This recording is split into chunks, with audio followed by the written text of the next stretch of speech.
And then there's a bunch of steps. There's 12 of them, right? And in there, I don't know if you know anything about them, but there's a lot of things that you have to do, a lot of writing. You have to like, go back, you have to like admit your faults. You have to like find out what your character defects and shortcomings are. You have to like make a list of people that you had harmed. You have to go to all those people and apologize for your actions and ask them what you can do to make it right. And some of those people are like, fuck you. I never want to see you again. Don't even call me. Hey y'all, what's going on? Welcome back to the Stacking Days podcast, where we highlight underrepresented journeys of sobriety. Again, as always, I'm your host, Ray Donovan, and I'm really looking forward to our episode today. We got a brother joining us that, we've been kind of playing tag back and forth on Instagram for seemingly, at least a couple months at this point, which is not surprising because he's extremely busy. So, let's not take anything away from him, but super glad that we finally got Jamil with us today to share his journey.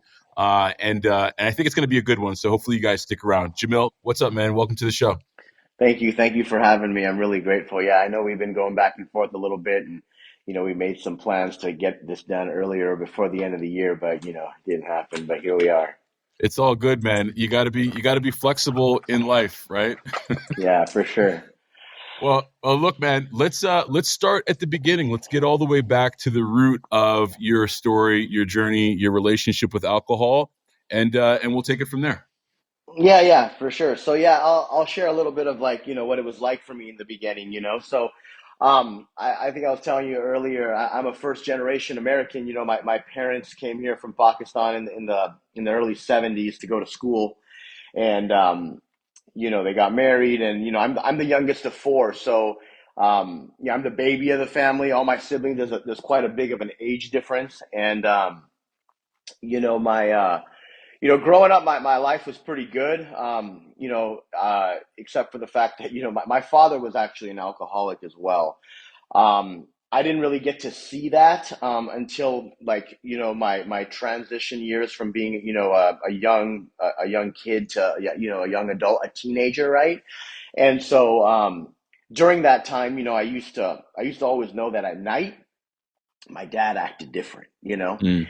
And my dad he was very highly educated, high performing guy, but the booze, they really they got, he was a blackout drinker for the most part. Right. And so at night, he would always drink in excess, and very verbally abusive and things like that, right? And there's like vivid moments of my life that I remember were like, I guess you could say kind of traumatic. Like my dad, there was a time when I remember my dad picked me up from school, and he was wasted. And he went to take me home, and instead of and pulling into the driveway, I think his like he didn't hit the brakes, and he hit the gas instead. So we drove into the home. Oh, And geez. I remember being like in the back seat, and I remember just like plowing into like the house and into like the living room, and I just remember like being like, what the fuck? And he was a general contractor. He was an Okay. engineer by trade. And so he just like closed the garage, and then like the next day, like his construction crew was like at the house fixing everything. That's And convenient, right? and I remember them sitting me down and telling me that I had to talk to the insurance adjuster and tell them that I was trying to park my dad's car into the Mm. driveway. And I didn't really know that like what I was doing was wrong at the time, but I just did it. And long story short, things got fixed, and this was in like, this was in the mid '90s. This was a long time ago, and so that was like kind of the tipping point that I realized that I think my dad had a problem. But I never thought in a million years that I would be just like him and probably worse, right? Hmm. And so, but my dad did find the solution.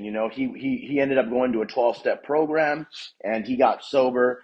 And shortly after he got sober in like 1998, he got cancer, and he got terminal cancer, stage 4 cancer. And he was under chemo, and then, it ended up not, he fought for a long time, but in like 2001 he was basically put on hospice, and they said that it was just a matter of days. And so, in August of 2001 my dad passed away, and I got to see, a very, you know um high performing, high energy guy just, kind of diminish, and die on hospice, and so, that was, traumatizing at the time, and I was young. I was like 15, 16 years old. Mm. But mind you, through that whole process of him, being sick and, drinking and things like that, I had started to experiment in drinking myself, right? So I think I kind of shared a little bit earlier with you that I basically had my first drunk when when I was 12 years old. And I basically ended up, just I remember what it was. I remember it was Irish Mist, and it was Wild Turkey, and Okay. I think that if you're an alcoholic, you'll Yeah. remember your first drunk, Yeah. and those are pretty hardcore drinks right there. And so I remember that it made me very, very sick, but there was something about it that made me want to do it again, And I Hmm. think that, if people that have been in a 12-step program, they talk about that obsession of the mind and the allergy of the body, and I think that that's really when the obsession kicked off for me, and and so, you know, through high after my dad passed away, through high school, I kind of I was just a partier, and I'm sure if you remember, I don't know how old you are, but I remember, in we're not that far apart in age. I remember Probably there were not. a lot of there were like keggers a lot in high school, like Mm. keg parties. And I remember on the weekends, I used to really, really, really, really get drunk, and that was like my existence, that was like my identity. I was a partier. And one thing led to another, and experimenting with all kinds of other stuff, and so, I kind of never really left that lifestyle, and after high school it kind of progressed. I didn't really know too much about what I wanted to do with my life, right? But I knew that that I really, really liked the effects produced by drugs and alcohol, preferably alcohol first, and then everything else that came after it, right? Hmm. Hmm. And so it just kind of got progressively worse for me, and I had these jobs that I was constantly doing, but I really had no idea what I wanted to do with my life, And when I turned 21, let me back up a second, just so that you kind of have an idea of why I drank so excessively.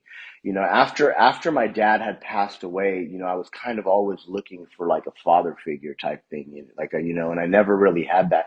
And so when my dad was sick, and shortly after he passed away, I had my best friend's dad was like kind of filled that void. He was like a really, really good guy, and he wasn't an alcoholic. He was just a really good dude, And like I looked up to him, and he was like that. He filled that kind of that father figure role for me. He gave me a job when I turned 16.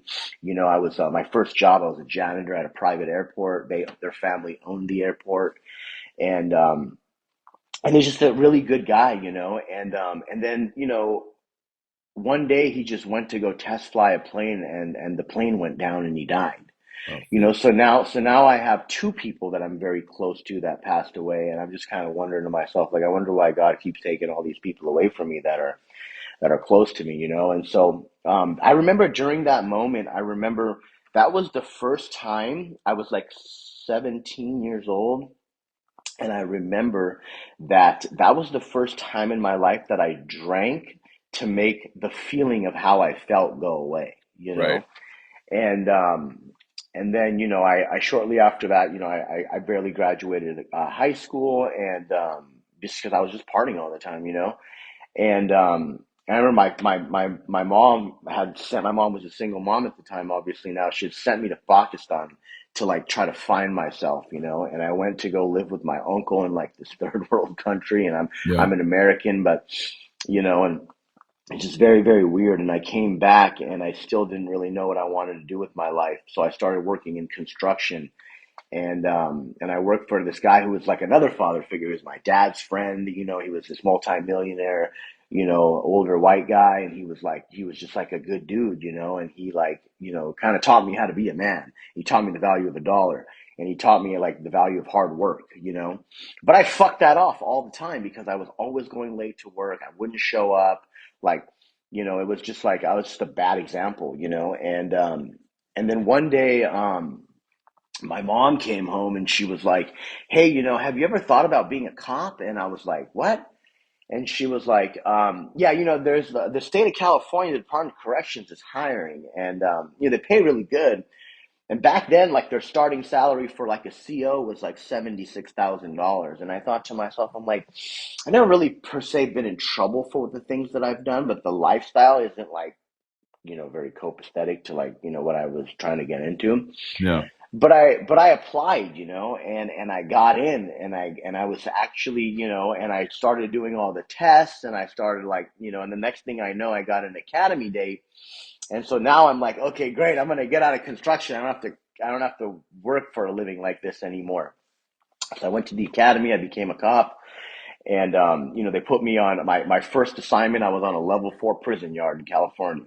And for those people that don't know what that is, it's the maximum security prison yard in the state of California, and it is a fucking very violent place. And you know, you'll see more blood there than you know you would ever want to see, you know, and violence. And I was 21. I turned 22 in the academy. So I got to my first institution, and I was like 125 pounds, and I was just literally stuck on a, you know, in a prison yard with a bunch of warriors and gangbangers, you know. And you know, it was crazy. And that Mm. lifestyle was just absolutely chaotic. You know, you would go to work every day. You didn't really know if you were going to make it out of there. Mm. Um, and I just kind of like, I got, I became a victim of my environment. I mean, a victim, like a person of my environment, right? And I just kind of, you know, I just started seeing a lot of violence, a lot of stabbings, a lot of death, you know, just a lot of things that, you know, normal people don't normally see on a daily basis, you know. And Yeah. I just kind of became a very, you know, unemotional, you know, dark, you know, jaded person. And, you know, and I used to like to drink and party before I became into that line of work. So that kind of fueled it, you know, and then like the ego and the pride and all that type of the arrogance that comes along with, you know, being an alcoholic, and then, you know, that line of work, you know, there's, law enforcement is a very honorable, respectable job, but you know, cops also have a very bad reputation. And and I'll be honest, you know, the person that I was when I worked in that line of work, um, I was an egomaniac, you know, and I thought I was better than people, you know, Mm. and I thought that, you know, society had deemed me to be held to this high standard of being a peace officer, and everybody that I came in contact with was less than me, you know. Mm. And and I just kind of ran with that for a long time, you know, and my drinking just kind of got progressively worse. You know, my days off would consist of just drinking, you know, and trying to you know, trying to party. And a lot of times, you know, I didn't I wouldn't always try, I would always try to get 3 days off, so I knew on my Monday it would be tough for me to get to work. And you know, I just witnessed way more violence than a person should see, you know. And in my mind, I categorized it as, you know, if you if you saw and you did the things that I did on a daily basis, you know, you would drink too, you know. Mm-hmm. And who is anyone to tell me anything, you know? And and so, you know, I was delusional, you know, and I felt like I was living two lives, you know, like in my mind, or in society had deemed me to be, this line of work, which is respected, and I'm held to a higher standard, and, don't you know who I am? And then, inside I'm like a dishonest, like raging alcoholic, you know what I Right. mean?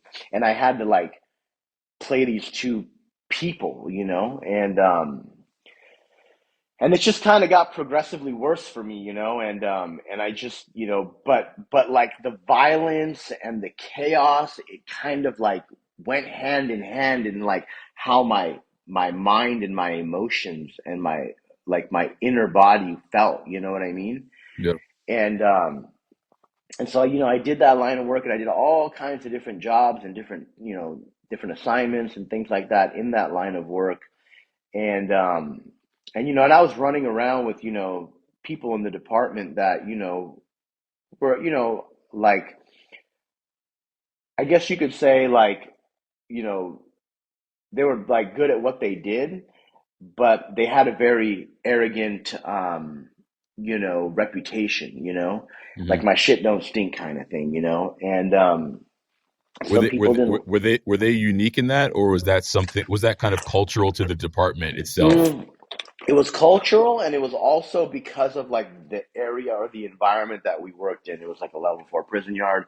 Some of my supervisors were, were special teams instructors and commanders, and um, just kind of, very arrogant type of personalities, and I could never see that or say that back then.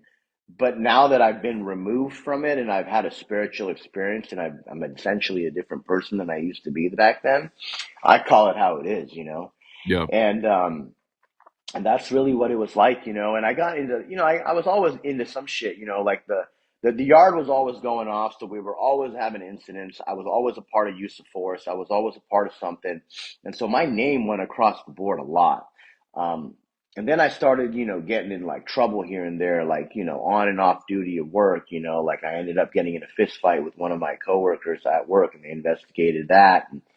There were like constant, use of force incidents. And then, I mean, it's a very violent place, Hmm. and then I had, in 2012, I got a DUI off duty. And, you're a peace officer, you get in trouble for work for shit like that. And all these things started to happen, where I started to have what they call negative consequences for my behavior and my lifestyle. And so when that happened in 2012, I asked my department if I could get some help, and they were like, "What do you think?" You know what I mean? Like, we're always the last people to know that we have a problem, right? Right. And so I ended up, I did my first real attempt at getting sober. I went to treatment. I took a leave of absence from work, and I went to treatment for 30 days, and my department let me go, and I think that they took care of that. And when I got back from that, it was kind of like, when you know you're being dishonest, other people don't know, but deep down what's going on, And I feel like what happened shortly after that, because now I'm like 8 years into my career, 7 years into my career, right? Okay. I feel like God was kind of like, you've had a couple chances to get your shit together, and right now your car is going to crash, you know what I mean? And figuratively, right?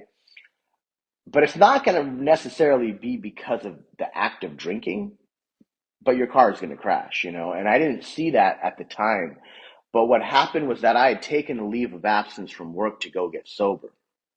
I got out of treatment for 30 days. I got out for 30 days. I didn't actually get back to work till like 40, 50 days, right? Because Mm. I had like some time off. So between the time that I left treatment and the time that like I'd gotten my shit back together to be able to come back to work, I had already started drinking again and being dishonest. Does that make Mm. sense? So Yeah. I had 30 days sober. I got out of rehab, started going to AA. And then somewhere in there, I met a girl or something happened, and I was secretly drinking again. So I go back to work, and everyone's like, "Oh, Saeed's back. I got sober. I had a problem. Oh yeah, we know you did. I'm glad you're back. I'm glad you're doing better. Oh yeah, for sure." Little did they know that I had already started drinking again. Right.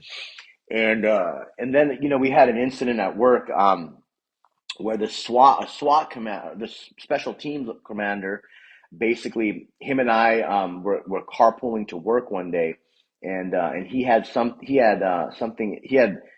ammunition that he had from work that somebody had given him in his car that was like misplaced but it was in his bag. And so it was in his bag that, but the bag was in my personal vehicle, and we went to work together that day. So Mm-hmm. without my knowledge, this guy had something in his bag that was unaccounted for, that they were looking for, and I didn't know till after the fact that that was in my car, right? Because how am I Right. supposed to know what's in someone's bag? So it's all kind of like a bullshit situation, right? But you understand what I'm trying to say now, where like my car was crashing because of like Yeah. Yeah. my It's lifestyle the and the life things that, the life that you were building yeah, was not working. Yeah. yeah. And so that's why I feel like that was divine intervention at that time, and I just had no idea why my life was completely falling apart, and everything was about to come to a head. And so they initiated an internal affairs investigation, and just like I had described before, it wasn't my first rodeo at an internal affairs investigation. There's an old saying in law enforcement, if you've never been to IA, you probably never done your fucking job. So, Hmm. I've been to IA a bunch of times for other shit. But this time I was coming there and I really didn't feel like I did anything wrong. Sure. Yeah. But, um, but in long story short, they ended up initiating an internal affairs investigation. And when you're in law enforcement, you get that subpoena with two things on it. It says you're a subject, which means they're investigating you, or they say you're a witness, which they just want to get information from you, right?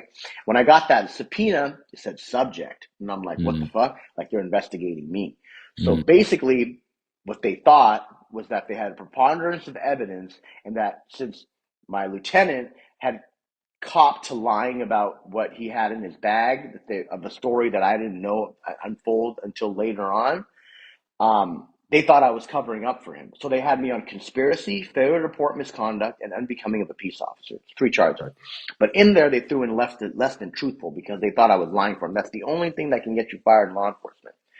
One of many, but it's on the matrix, it's bad. So I'm like, what the fuck? These guys think I'm lying? Like, what am I lying about? Mm-hmm. Anyway, so we go through the investigation. They're trying, they want him. They know he's done. They're like, we're just going to wrap this guy up in collateral damage too. And so, and the department that I worked for is known for that, right? And there's all kinds of stuff on the internet about that and other situations. But long story short, I ended up fighting it, which means like it wasn't anything was criminal, it was all administrative, right? But I ended up going to the hearing and telling them that I wanted to fight it, right? So I go across this board, right? It's like a trial with an administrative law judge, my attorney, the department's attorney, and like they're going back and forth, and I'm fighting for my job at this point. Mm-hmm. And so we have the trial. I spent all my money on it. I fired my union. I end up hiring outside counsel. The process takes like a year, right? So the And then they burden, have I'm assuming, of proof is on you at this point, no, right? from them. The burden of proof is on them. They have the burden of Gotcha. proof. Okay. And so I end up, my attorney's like, dude, this is bullshit, but we'll see what happens, right?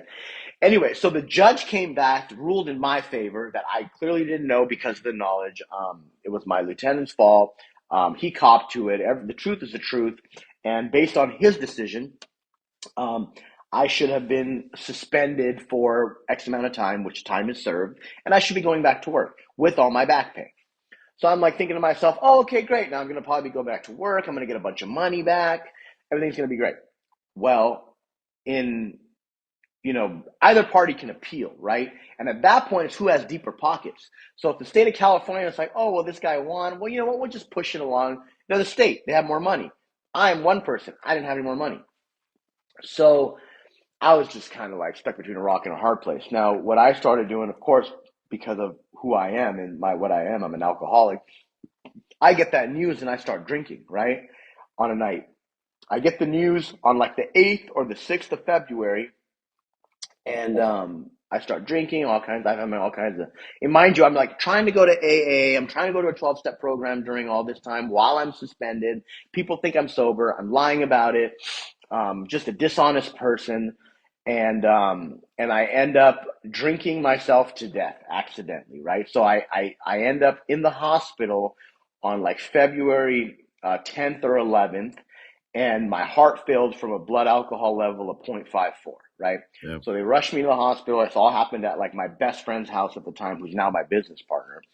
And they called paramedics. They called, I go to the hospital. They're trying to bring me back. I ended up at a trauma unit in critical care. And long story short, I basically, they brought me back to life from an alcohol poisoning, right? Hmm. And so I'm in this hospital room, and I'm intubated. I have all this shit hooked up, like I have a catheter in me. Like, you're on your way out. You know what I mean? I was. And so I just remember waking up and like hearing like all the beep, beep, beep, beep, like your pulse. And like I just looking around, like I can't really move because I'm like kind of sedated. And I'm like, have no idea how I got there. And I can't really move. And I just remember like the nurse being really pissed off um, that that I was there because I was taking the bed up for somebody that could have been really sick. Mm. And As in you were a lost cause anyway. So why the hell are yeah, they she's like, spending you're resources on taking you? you're an alcoholic, and you're taking a bed up for someone that could be really sick. Yeah. And so I was there for like 4 days because they couldn't get a good blood pressure on me, and no one wanted to have anything to do with me. My family didn't want to see me. They were just so disgusted that like once again this guy's lying about drinking. He's in the hospital now, and mind you, this was like my second or third time in the hospital for drinking. Um, and I was just unintentional, but that's how alcoholics are, right? We don't mean to do things, and I remember waking up on like the second or the third day, and I remember seeing the people from the rooms of Alcoholics Anonymous like around my bed. And I was Mm. just like, what? So those people came to see me because I had built relationships with you. Because mind you, I started going to AA in like 2012. This is 2015 now, right? Right. These people are like, this guy's a fucking mess, like he's I'm assuming that severe. they know the entire time for those 3 years or whatever as you're building these relationships that you're in and out of the drink, For sure. and yeah, so you can't be dishonest with those folks. Yeah, yeah, but I still was. That's the point. You know Okay. what I mean? I was still lying when I could. And I just, and I remember like looking up, and then like I remember like they let me out on like Valentine's Day of 2015. And I remember, there was a guy there that was like he was kind of like my sponsor at the time, but like clearly like I wasn't being honest with this guy. And he took me out of the hospital, and I remember going to his house, and I couldn't go back to my family. My family didn't have nothing to do with me. So I was kind of like I'm like I'm like in transition from my work. I don't really know what's going to happen. I can't go back to work because they want to appeal it. I have no place to go. I'm technically homeless because my family wants to have nothing to do with me. I don't have a job because I'm suspended. My life is in shambles. I have no money. My credit score is screwed. I can't even have a bank account at this point because I'd overdrafted my bank account on some check systems. My life was completely unmanageable, Yeah. and so I remember when you know I was. They were basically finding places for me to stay while they were trying to figure out if I could like go to treatment or something. But so I remember on like on Valentine's Day, that guy Mike, who was my sponsor at the time, or trying to be my sponsor, because I couldn't get honest with him. He gave me $20, and he was like, "Hey, look, like I smoked cigarettes at that time, and he's like, you're gonna need some food. Here's $20. Like, we don't know what we're gonna do with you. We're gonna try to get you some help, but you know, um, you just need to hang tight for a couple days, and we're gonna see what we can do." No one would take me because of what they had told me just happened. This guy just got out of the hospital, his heart failed. Like and I own treatment centers now, right? So today I would never take a client like that because I'm like, there's too much liability. Like, what if this guy dies in my place? You know what I mean? Right. And so, so back then, all those treatment centers were like, fuck that. We don't want to have nothing to do with this guy. We can't take him. And so here I am, like couch surfing, but like I still have no solution, and I just got out of the hospital. So what do? I just got out of the hospital for drinking myself to death. You would think that, like, you would be some type of a wake up call. So what I do with that $20, I bought vodka with it, right? Mm. So I just got out of the hospital from dying from drinking. And here I am, I'm drinking again. And I'm like couch surfing at people's houses from a 12-step program, right? So I remember like, it's like the 15th or the 16th. And I didn't get sober until the 17th, right? So the 16th to the 17th, I remember I left this guy's house who was a sober member of AA. I walked to the liquor store. I bought a pint of vodka and I bought a Gatorade and I dumped out half the Gatorade and I poured the pint in there. And I remember walking back to this guy's house and and I remember like having my phone and it was like an Android at the time. And I remember I had like one bar and like clearly I hadn't been paying the bill, so like I'm surprised the phone still worked, right? And and then I remember I called that same guy Mike again, right? And I was like, what the fuck am I supposed to do? And it was like I didn't need to tell him that I had already started drinking, but he knew I already started drinking. You know what I mean? Mm. And he was just very matter of fact, and he just said, he's like, Jamil, what we're doing here doesn't seem to be working. I've been trying to help you for like 3.5 years. I know your family. I know everything there is to know about you. You got this identity that you think you're a cop, but you're a raging alcoholic. Like you're not going to be able to do anything unless you quit drinking. Like even if that shit works out and you go back to being, you know, a knuckle dragging fucking gun slinging fucking cop that you are, whatever the hell you want to call it. He's like, you're not going to be able to do anything successfully in life until you figure this drinking thing out. And so, but he's like, but what we're doing isn't working. And I can't have the conscience of you dying on me. So he's like, I don't want to tell your family. I don't want to look at your family at your funeral, all kinds of shit. So he's like, but there's another guy and his name is Matt. And I think that you should call him because maybe he can help you. Mm. And Matt's just another guy in AA that's kind of known for helping like the worst of the worst guys get sober, right? Like he's a fucking asshole. He's like super hardcore. He's like at that time he had 20 years sober, but he's just a dick. And like, but for some reason, like the bottom of the bottom, bro, like the shittiest low bottom, hopeless alcoholics end up being sponsored by this guy, and for some reason they end up getting sober. So he was like basically firing me and passing me on to this other guy. And I knew who he was. And I didn't like him. And we got into it many a times in the past, right? And I hated this guy so much that I literally wanted to physically fight him at AA meetings in the past, right? Mm. Because that's the kind of guy I was, Was he just like is that how he just came off, or was there just a direct altercation that caused you to feel that, or you No, just no, didn't no. like him? No. I just didn't like him, and he was very, very. Everything that he said was right, but he was such a prick. Mm. And he was just like he has this arrogance about him, but he was like always right.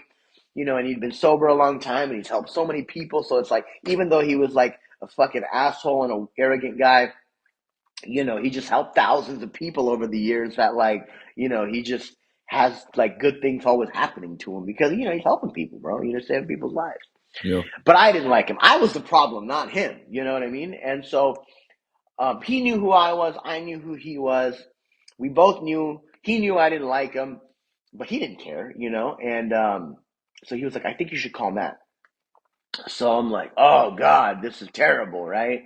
And I'm drinking at this time, and I remember I'm in the front porch of like this sober guy's house.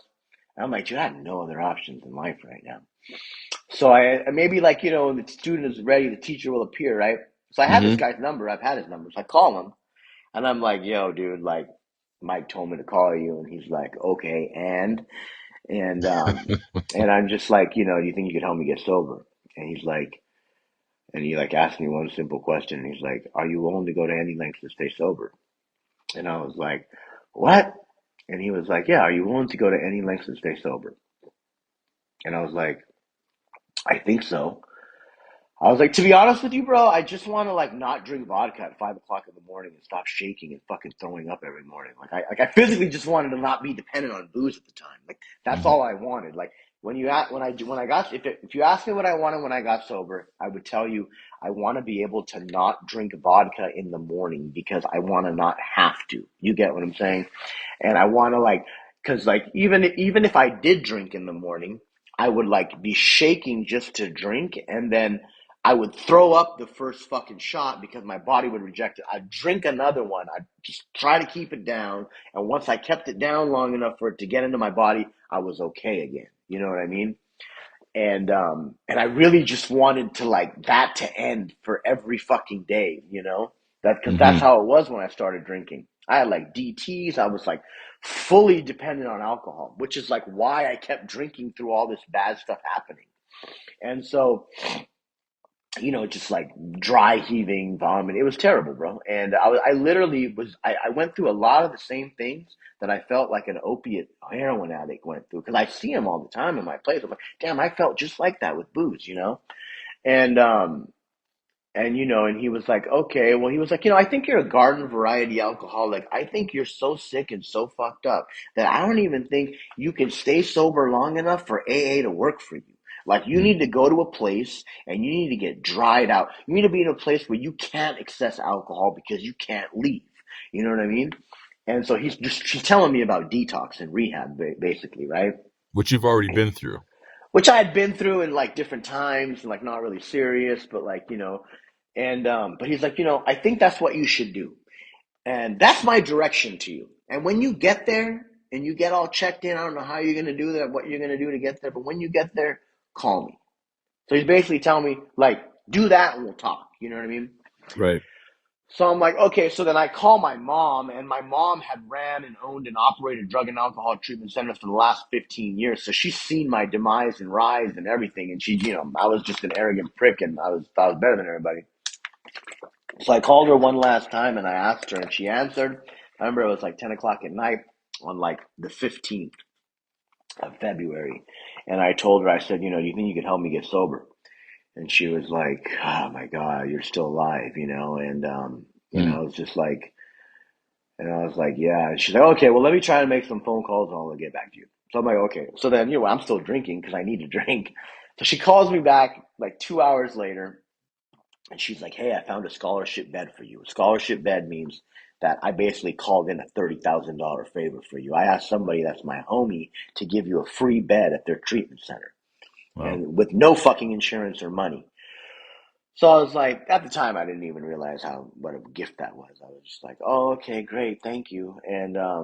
And she's like, I'll pick you up at 10 a.m. Where are you? And I'm like, oh, I'm at so and so's house. Just meet me on the corner of X Street. Like, my mom literally drove up. I came running out. And I got in the car like I got a fucking street urchin, you know. And I remember like waking up that morning and be like, oh, I gotta get some booze. Like I can't go to rehab without drinking because now I'm shaking again. So I don't know how, but I ended up finding like a half a pint and I drank just to feel better again. And I go to rehab, and that's where the rubber met the road, man. I got there, and I blew a .24, and my mom was like, "You're drinking," and I was like, "I had to," and Yeah.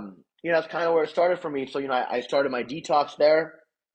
And that same night, I had a seizure because they didn't realize. I kind of lied about like exactly how bad I was because you can't tell them how fucked up you are. They don't want to take you, and especially like no money. Like why would they want that liability? So anyway, so I'm lying in bed there, and I end up having a seizure, and they call 911, and they take me to the hospital again. So I end up in Hoag Hospital in Newport Beach again. So it's my second time in a hospital in a week.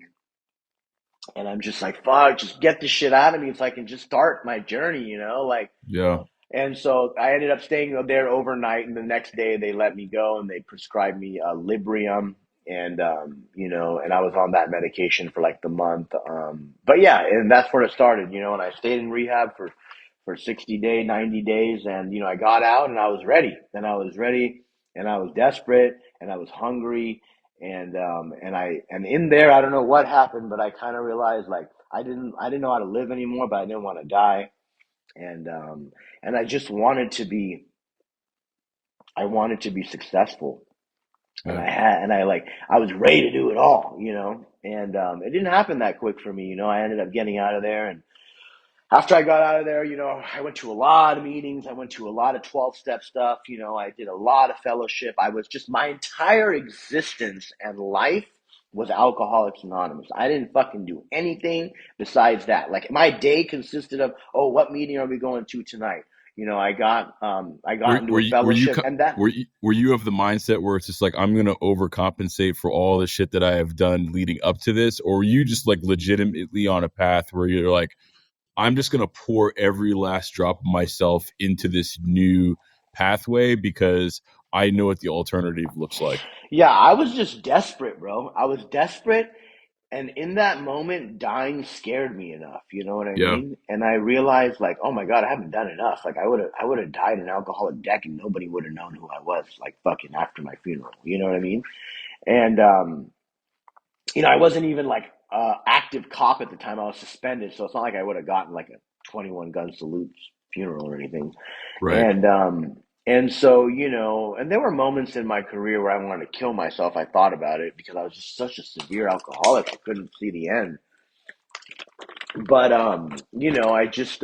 I ended up, I just got really, really busy. And like I said, it was the gift of desperation, is really what I had, and I wanted to live life. I wanted to become successful. I wanted to make money. I wanted to be rich. I wanted to help a lot of people. And I and and I wanted to. I just didn't want to be a loser at life anymore. That's really what I was, bro. And it's just shameful, and so I just and I didn't have any other option. I didn't have anything else going on for me. And so, I kind of just did that. I did that for like my first year. I started sponsoring guys in AA real young in sobriety. I ended up sponsoring this guy that killed somebody in a car accident, and he ended up going to prison. And my sponsor Matt made me go watch this guy get sentenced because I was like, no, I can't go to court and fucking watch this guy go get sentenced. I used to be a cop. I can't fucking do that. And he's like, you know what? That's exactly what you're gonna do. And Mm. and so I had to go do that, and I had to like tell him goodbye, but like I had to like look at him from like a different perspective. Like I wasn't a cop, like in court. I was a fucking guy trying to help a guy that had been trying to get sober, but now he's going to prison for life. You know, um, I sponsored a lot of people that like didn't end up staying sober, that ended up dying of overdoses and getting shot, all kinds of shit. So I got to see really early on, like if you decide to go back, this is gonna be what's gonna happen. And then I was unemployable. I couldn't get a job for a long time. I was you know, I was like I came from like being that line of work, making six figures a year, but not being educated. So every job I applied for, I wouldn't get. They would see peace officer and they'd probably be like, fuck this guy, we're not gonna hire a cop. And and even entry level jobs that I finally was like, oh, I'm gonna go to nursing school. I could probably make as much money as being a cop as being a nurse. So I went into a nursing program, and then finally I applied to Hoag Hospital, that same hospital that helped me like detox. Yeah. I applied online like 92 times for entry level jobs, and finally they called me, and this guy, I remember his name was like Chad something. He's still my friend on Facebook, but and I remember he called me and he's like, hey dude, you're like filled out a lot of applications on here. Like, I'm just calling you because like I just seen your name so many times. Why don't you come in for an interview? We have like an ER tech job opening, but like you've like this decorated cop, bro. Like, what the fuck are you gonna do here? And I'm like, oh man, I'm in nursing school. I just need an entry level job. I need to learn I just need some experience. I was just happy to get a job. And so I ended up going in for an interview and they gave me a job. So here I am, like, just being this nobody worker amongst workers, just kind of wheeling people around and just being, and I realized like early on that like I had no bedside manner and like I wasn't nice enough to be a nurse, you know, and and I just fucking didn't like it. It wasn't even the blood or anything. Like the gory shit didn't bother me. You know what I mean? I've cleaned up bodies, freaking heads blown off, hanging off, multiple stab wounds. Like that type of stuff didn't bother me. It was just like I didn't know how to be that nice to people. You know what I mean? And and I was just like, fuck this, I can't do that. And I hadn't really like had a spiritual experience yet. I was still working the steps, and I was a pretty sick guy, and mentally and emotionally. And I ended up just quitting nursing school one day in the middle of a lecture. I walked out and the teacher was like, "Where are you going?" I was like, "I quit." And that was the only thing I quit in life. And I remember walking down to the admissions office, and I was like, "Hey, I quit. Whatever my tuition and shit is, I'll figure it out later. But I'm gonna go figure out how to be an entrepreneur. Fuck it." And she was like, and I just started my side hustle, which was like my sober living home, my first sober living home. I was just trying to get help. I was trying to help alcoholics get sober. You know what I mean? I want to Well, help people get. let's pause there because I want to spend some time in that space as well because I feel like that's like the chapter that begins maybe where you are now. Hey guys, I hope you're enjoying the episode. If you are, we'd really love it if you could leave us a rating and a review on Apple Podcast or a rating on Spotify. And of course, please feel free to invite somebody into the conversation. If you feel like you have a story to share on the podcast, why not apply to be a guest? You can do so by completing the form on the podcast description or find it on stackanddays.com. That's stackndays.com. But for now, let's jump back into the conversation. But you keep referencing this like this spiritual experience that you had, this awakening that you had. Like I feel like you've had obviously a multi-layered life, right? The shit has been, dark as hell in certain aspects. You've seen a bunch. I feel like even in your adult years, you were just coming in and out of constant trauma, right? Mhm. You've got your youth that, and your father, your mom, there's just so much wrapped up into it.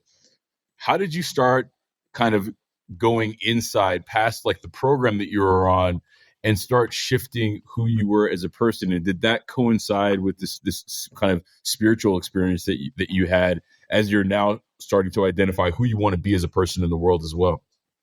Yeah, yeah. So the spiritual experience happens when you complete the 12 steps of the program, right? That they Okay. call that the spiritual experience. And then there's a bunch of steps. There's 12 of them, right?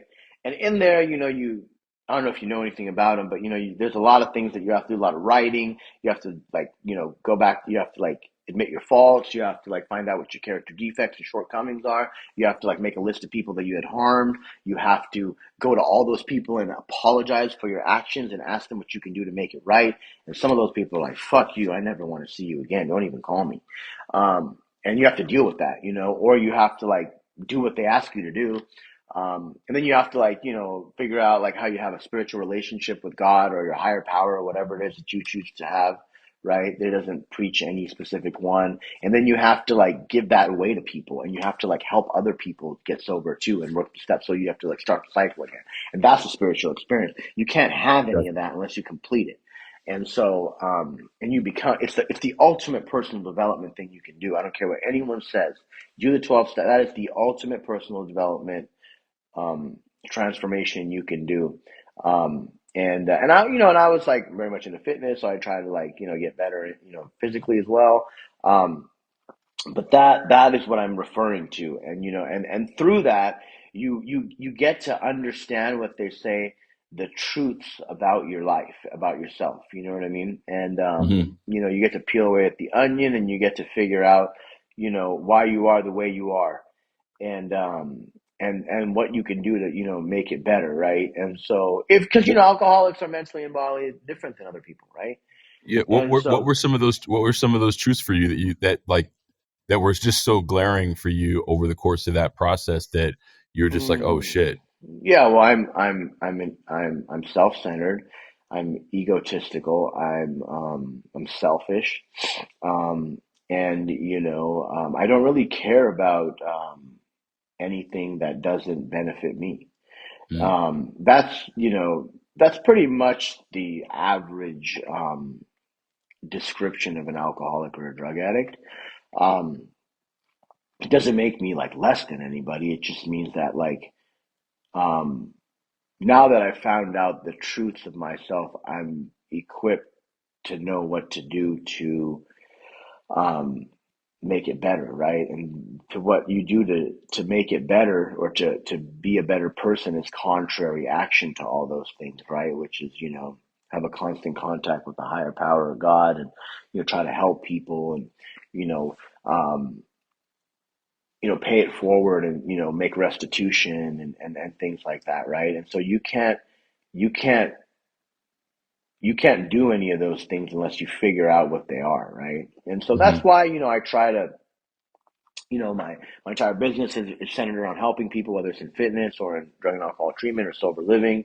Which is why I try to do like a lot of charity stuff. I try to, um, you know, and just, be an example, and show people hope, and be like a good example of somebody that's sober.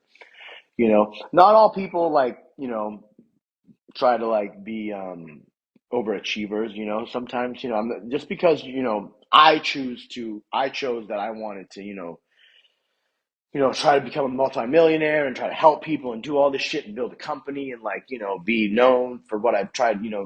It's all about, you become relevant by what you've done for people, in my opinion, right? Like money's a byproduct of bringing value to people. That's the problem with people. You can't expect just to make money. You need to be valuable to people, right? And so, what we do is, we're in the business of helping people get sober and stay sober, or provide them the living conditions and structure for that, right? Yep. And so, um, my, I could never like pay back Alcoholics Anonymous for what it's done for me personally. So that's why I just try to like, help other people, you know.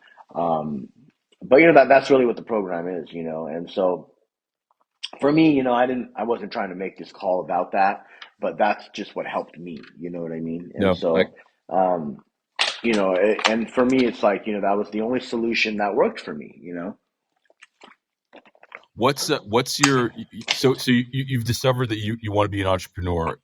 Was your first kind of entry point into that world you opening up sober and recovery Yeah, centers, yeah. or So, what, so, like what? so, so I wanted. So I opened up. So I always had the dream to become a treatment center owner. Treatment center owner costs a minimum of seven figures, right? You need $1 million to start it.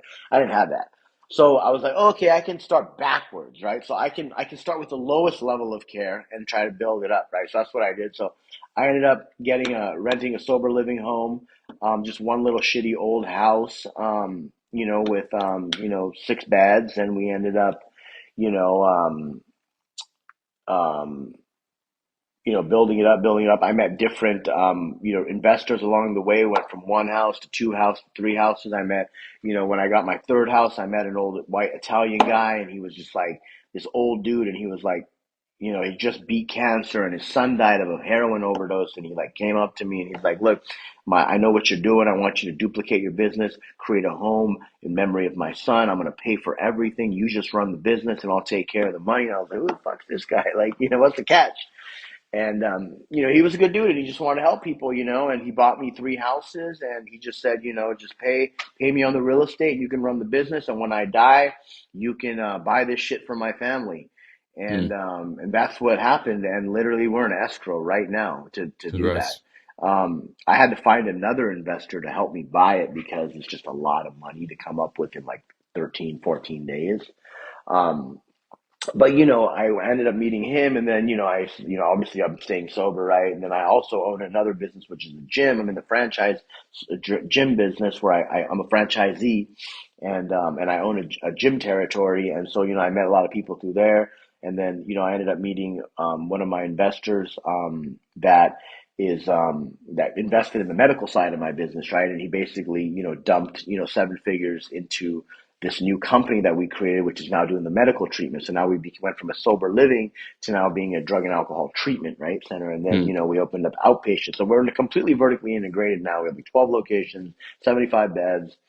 We have government contracts. I'm also a re-entry provider. So it's kind of weird how this happened, but I am a transitional provider for inmates that have drug and alcohol offenses that go to prison.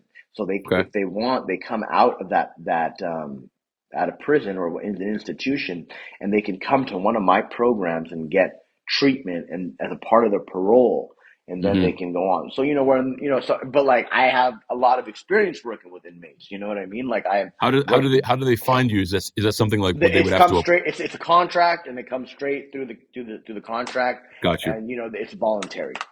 Okay. Okay. When you were first kind of getting into this, and you're renting the first home, and you're starting from the back, and you're moving the other way. and you don't have, the $1 million to start this out. You had the vision, I'm assuming, right? Like how did you kind of curate a concept to scale this desire to help within this space the way that Hmm. you ultimately have? Because I mean, you've been sober now for, was it 8, 9 years? Nine years, yeah, 9 years. 9 years. I'm assuming the first couple of years you're still trying to figure yourself out. You get into entrepreneurialism, and so how long have you been in business? And did you have that vision going into business to kind of you kind of increase the scale and the speed to which you kind of get to where you are today? No, no, Obviously, you had some things work out for you, but at the same time, you had to have a sense of like what you wanted to do and how you wanted to put it together. yeah, I had really no idea what the fuck I was doing, to be honest with you. I just knew that I Okay. wanted to help people, and we just kind of figured it out along the way. We're still figuring it out. I met a lot of people along the way that that I learned from. I most recently in the last like year and a half, I met this multi-millionaire, nine-figure guy. He sold his business. He sold his drug and alcohol treatment center for like almost $200 million a couple of Yeah. years ago. And he's like a sober guy in AA like me. That's how I met him. I met him on social media, but he got sober the same way like I did. And he built a business. I was like, dude, this is the only guy that's done what my dream is. And I ended up getting in contact with him, and I ended up, getting some coaching, mentoringship from him. And, I built a relationship as a friend with him. And, he's helped me a lot. And we have a lot of things in the works that potentially could be really life changing for me in, business. Um, but I've learned a lot from him, and it's just like, it's literally just like staying sober and like doing the right thing and making connections with people. And one thing led to another. But I had this idea and this vision in my head that I still do. And I don't really know how I'm going to get there, but I have, like, I figure it out along the way. Like now to get to this big business stage from like a seven-figure earner to like a potential 8 to 9 figure earner, what I do know is that this guy I just told you about, he knows what to do. Yeah. And I can learn a lot from him. You know what I mean? And so, maybe that's why I met him. You know what I mean? And so, um, he's introduced me to a lot of people, but what I'm saying is it's literally like the stupidest thing you hear, like in sobriety, where you're just like, oh, you should just stay sober and it'll work itself out. You know what I mean? Yeah. And that's really like the only thing that I can say has been pretty accurate. You just stay sober and it'll figure itself out. There's an old saying in sobriety, God helps drunks that don't drink, you know? Mhm. And and maybe that's really what I got going for myself. I don't know. But I don't really think that I don't really think I'm that good. That's the thing. I think on paper, on social media, or some of the, because of like the things that I've like acquired, material, or like the built stuff that I've built. I mean, yeah, to the outside, but to be honest with you, I don't even think I've even done anything really that, because like my goals are big, bro. Like I wanna have a big exit, like I wanna I wanna own the plane that I used to fucking clean, bro, when I was a janitor at 15 years old. You know what I'm saying? Um, those are material things, but those are things that keep you going in business, and I really want to build something that has a reputation, like a household name known for helping people in a certain space, whether that space is we help people that are, you know, transitioning from being incarcerated to, having we're shifting society by they're becoming productive members of society, and they're not going back to prison, but they're like paying taxes and like trying to help people now too, Mhm. or just a big treatment center. I don't really know um, how exactly that is going to pan out, but I know that if I stay sober and I stay alive, it should probably work itself out. Yeah, I mean, you also have the example of your most recent past behavior showing that so long as you stay the path, good things are going to happen. And you're also like, I'm sure working your ass off, you're hustling. You know what I mean? You're showing up in the spaces that you need to. You're taking bets. You're taking risks, and you're pushing. Sounds like you're pushing things all the way to the limit. I think I was watching something you had posted recently where you were talking about that window of time where you had to kind of come up with the capital in order to to move into escrow for these three properties that sounds like is the next stage of your business. I mean, and that sounds like it was you were just pushing that thing right up to the limit to Yeah, do. I just have to figure. Yeah, I mean, the thing is, yeah, I had to figure out how.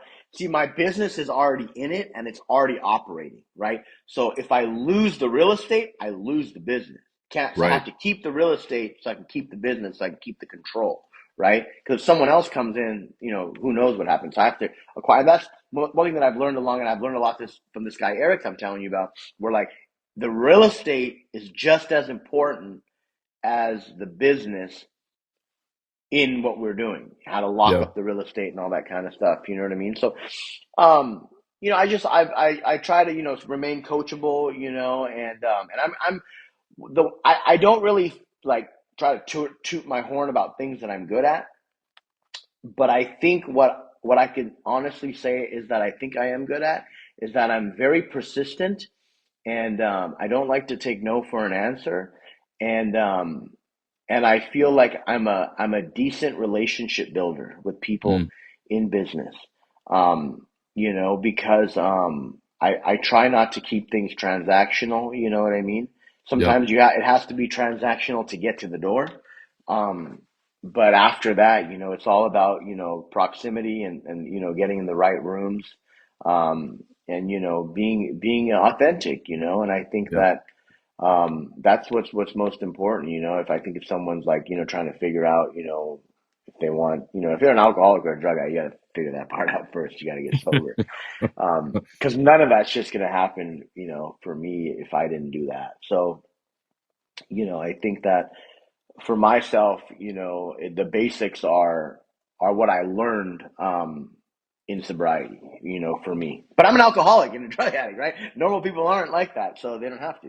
But you know what? I mean, I think one of your, from just having opportunity to sit down here and chat with you for a while, one of the strengths that are clear to me is you have a very clear idea and understanding as to who you are, right? And I think that comes through the work that you've done, through probably your program initially, but you're still doing that work, right? Like Mm-hmm. you have a clear idea of how you're showing up, what your strengths are, what you need to work on, and you're okay with a little bit of ambiguity so long as you have the faith in in the direction that you know that you want to move in. So I love that, man. I really do appreciate everything that you were able to share with us today. I think it's fantastic, and I'm going to continue to be a spectator from the outside of your story and the things that you're sharing. And I think what you got going on is fantastic, and to hear firsthand where you've come from, brother. I mean, hats off to you, man. Thank you, bro. I appreciate that, man. I'm not too sure who your audience. I know I have an idea of who your audience is, but I hope that people that might have an alcohol or a substance abuse problem, really, realize that, if that's what they have, then, there's a solution to their problem, and there's lots of help and resources, they can even hit me up. But I'm just saying that, if you can find out, what your, what your, what your problem is, then there's a Yeah. solution to that, and there's a lot that like you can do from there. What I mean, I'll ask you one last question because I know you got a roll. But for that person who's sitting there trying to figure out, okay, they're sitting there saying to themselves, "I got a problem here. I need to address." And obviously, we got to take into some folks need medical attention in order to do things safely. But in your line of the work, you see this all every day, all day. What would you suggest to that person be the first step that they take in order to move in another direction? I think the first step that I would tell them is, are you having negative consequences to your life mentally, emotionally, spiritually, physically, or financially, from drugs and alcohol? Um, and, if you do, um, I think that you should ask yourself is once you start, can you stop? And Hmm. if you don't know, then that's a good indicator. But normal people don't ask themselves if they think they have a problem. It just doesn't happen like Yeah. that. You If know what you're I mean? asking yourself that question, then Yeah, it's for telling. sure. But negative consequences. And keep in mind, we're always the last people to know. Yeah. You know, and so they say all the time. Only an alcoholic can call himself an alcoholic. If you say you are, you are. But no Yep. one is uniquely qualified to help you more than another alcoholic. So if you're going to a normal person for help, they're not going to be able to understand you. They don't get it necessarily, right? Alcoholics and drug addicts are uniquely qualified to help other alcoholics and drug addicts. So find somebody who's uniquely qualified to help you. Yeah. Cool. Look, Jamil, man, I appreciate you, brother. Thanks for spending some time on Stacking Days. I hope we stay in contact. Like I said, I'm going to continue to watch your journey from the outside, man. And, all the blessings in the world hopefully come your way. And hopefully one day you're riding in that plane, man. Yeah. King Air 300 is my first one, 350, hopefully. There you go, brother. Look, I appreciate you, man. Thank you. All right, bro. You got it. Everyone, Stacking Days will be back next week with another episode. I'm going to sit back and probably re-listen to this episode once again right after I get off of this, because I think Jamil, he just gave us so much to work with. So with that being said, we'll see y'all next time. Appreciate it. I appreciate you guys listening to the Stacking Days podcast. I hope this episode added value to your recovery and wellness journey. Before we go our separate ways, let's connect on social. You can find us on TikTok and Instagram at Stacking Days or via the website www.stackingdays.com. By supporting the show, you can play a direct role in amplifying people of color in their pursuit of recovery. The easiest way to do that is to subscribe or hit the follow button. This way, you'll never miss an episode, all while playing an active part in creating the ecosystem where diverse voices in healing matter. This show is for the purpose of education and connection and is not a replacement for therapy or recovery care. For more information on the resources and support available, take a look at SAMHSA and some other resources shared in the description. Until we meet again, be well, one day at a time.